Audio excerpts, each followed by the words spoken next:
Hello, ഇന്ന് ഞാൻ നിങ്ങൾക്ക് വീട്ടിലുണ്ടായ പയറ് കാണിച്ചു തരാട്ടാ. ഇതിന് പ്രത്യേകിച്ച് വേറെ പേരുണ്ടോന്നൊന്നും അറിയില്ല, പക്ഷെ ഇതിന് ഭയങ്കര നീളാണ് കേട്ടാ.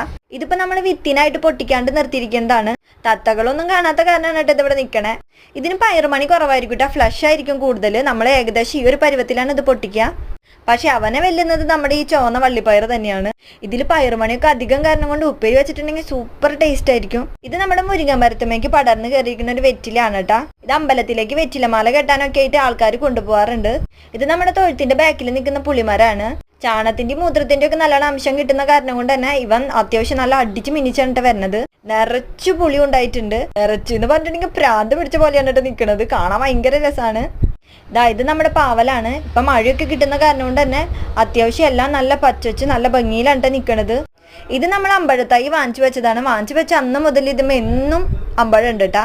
ഇവിടെ നമ്മൾ അമ്പഴം ഉപ്പിലിടലും അച്ചാറിടലും ഒക്കെ ഉണ്ട്. എല്ലാം കാണിക്കാനുള്ള സമയം